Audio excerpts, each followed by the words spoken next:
জুবিনদাৰ ন্যায়ৰ বাবে আমাৰ কিয় আন্দোলন কৰিব লগা হৈছে?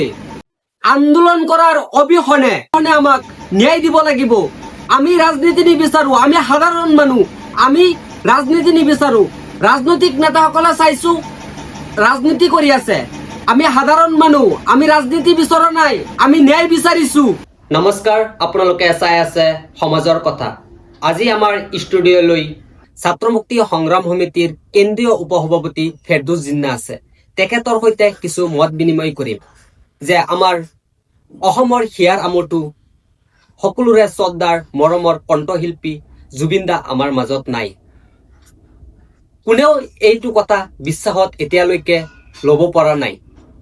এতিয়া চাইছো একাংশ ৰাজনৈতিক দলৰ নেতাসকলে এইটোক লৈ ৰাজনীতি কৰি আছে, আমাৰ জুবিন দাক লৈ ৰাজনীতি কৰি আছে। আমি কোনেও এই ৰাজনীতি বিচৰা নাই, আমি জুবিন দাৰ ন্যায় বিচাৰি আছো। এই সম্পৰ্কে আমি আলোচনা কৰিম ফেৰদৌছ জিন্না দাৰ লগত। পোনপ্ৰথমে আপোনাক স্বাগতম জনাইছো আমাৰ অনুষ্ঠানলৈ। নমস্কাৰ। কি ক'ব, বৰ্তমান সময়ত চাইছো ৰাজনৈতিক নেতাসকলে আমাৰ জুবিন দাক লৈ ৰাজনীতি কৰি আছে, কি ক'ব? হয়, আচলতে জুবিন দাক লৈ কোনেও ৰাজনীতি কৰিব নালাগে, কাৰণ জুবিন দা আচলতে আমাৰ সকলোৰে প্ৰিয় আছিল, সকলোৰে আপোন আছিল।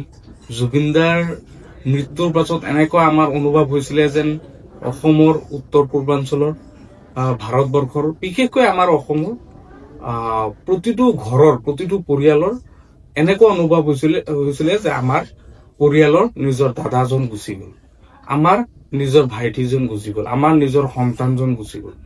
এনেকুৱা অনুভৱ হৈছে যেন একদম নিজৰ পৰিয়ালৰ কোনোবা এজন এইখন পৃথিৱীৰ মায়াৰী গুচি গ'ল।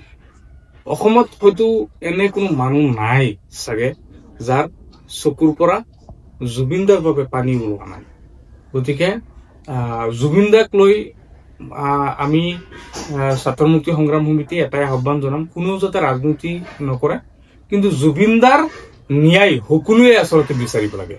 সেয়া কোনোবা সাধাৰণ ব্যক্তি হওক, কোনোবা গণ সংগঠনৰ নেতাই হওক, কোনোবা ৰিক্সাৱালাই হওক, ঠেলাৱালাই হওক, কোনোবা বিৰোধী দলৰ প্ৰভাৱশালী নেতাই হওক বা চৰকাৰৰ বিষয়ে হওক, সকলোৱে আচলতে জুবিন দাৰ ন্যায় আচলতে বিচাৰিব লাগে। কাৰণ জুবিন দা আচলতে মানে অসমৰ কাৰণে যি সপোন দেখিছিলে আৰু তেখেতৰ কলা সংস্কৃতিৰ জৰিয়তে তেখেতে দীৰ্ঘদিন ধৰি তেখেতে যি সপোন লৈ অসমখন গঢ়াৰ লক্ষ্যৰে যি কাম কৰি আছিলে, এয়া হয়তো মানে অতুলনীয়। আচলতে জুবিন দা আচলতে তেখেতৰ যিটো অসমখনক লৈ তেখেতৰ যি উদ্দেশ্য আছিলে, লক্ষ্য আছিলে, এই লক্ষ্যটো যাতে হয়, যাৰ কাৰণে আচলতে তেখেতে য'তেই লাইভ শ্ব' কৰিছিলে, মেক্সিমাম লাইভ শ্ব' তেখেতৰ যিটো অসমখনক লৈ যি পইণ্ট অফ ভিউ তেখেতে ৰাইজক শ্বেয়াৰ কৰিছিলে, ৰাইজক আহ্বান জনাইছিলে। তেখেতৰ ফেন ক্লাবৰ সদস্যসকলক সদায় কৈছিলে যে ছচিয়েলিষ্ট হওক, জাতি ধৰ্ম বৰ্ণ ভেদাভেদ হ'ব নালাগে। আচলতে অসমৰ প্ৰতিটো জনগোষ্ঠী, বড়ো, ৰাভা, তিৱা, দাস, কলিতা, আহোম, মটক, চুতীয়া, মদাহী, আনকি সংখ্যালঘু সকলো মানুহ সকলোৱে এটা পৰিচয়, অসমীয়া পৰিচয়ৰে সকলোৱে যাতে মিলি চলিব পাৰে, যাতে সৰু সজায়ত জুবিন দাৰ মৃতদেহটো অহাৰ পাছত মানে যি অসম আমি দেখিবলৈ পাইছিলো, এয়া জুবিন দাৰ সপোন হৈছিলে আৰু ইয়াক আচলতে সকলোৱে মিলি পূৰণ কৰিব লাগে। আমাৰ সাধাৰণ মানুহে কিন্তু জুবিন দাক ভাল পায়, জুবিন দাক লৈ কোনেও ৰাজনীতি নিবিচাৰে।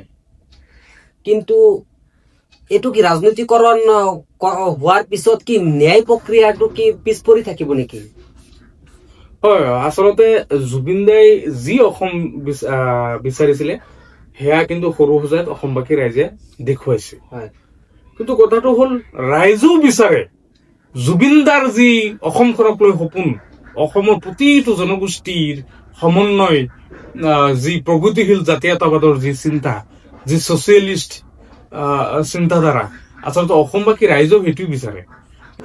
কিছুমান নেতা আছে যিসকলে কেৱল মাত্ৰ তেওঁলোকৰ নিজৰ লাভালাভৰ বাবে, নিজৰ মুনাফাৰ বাবে, নিজৰ ৰাজনৈতিক ভেটিটো যাতে শক্তিশালী হৈ থাকে তাৰ কাৰণে আচলতে বিষবাষ্প বিয়পাই আচলতে বাৰম্বাৰ তেওঁলোকে জুবিনদাৰ সপোনটো মানে ভাঙি চুৰমাৰ কৰিবলৈ চেষ্টা কৰে। এই ক্ষেত্ৰত অসমৰ প্ৰতিটো জনগোষ্ঠীৰ দাদাসকলক, আইসকলক, ভাইসকলক, ভনীসকলক আহ্বান জনাইছো, আপোনালোকে নজৰ ৰাখিব। আপোনালোকে এই প্ৰগ্ৰামটো চাই আছে, এই অনুষ্ঠানটো চাই আছে, আপোনালোকেও জুবিনদাৰ ন্যায় বিচাৰে, কোনো ৰাজনীতি নিবিচাৰে। আমিও জুবিনদাৰ ন্যায় বিচাৰো, কোনো ৰাজনীতি নিবিচাৰো। ধন্যবাদ। জয় আই অসম। নমস্কাৰ।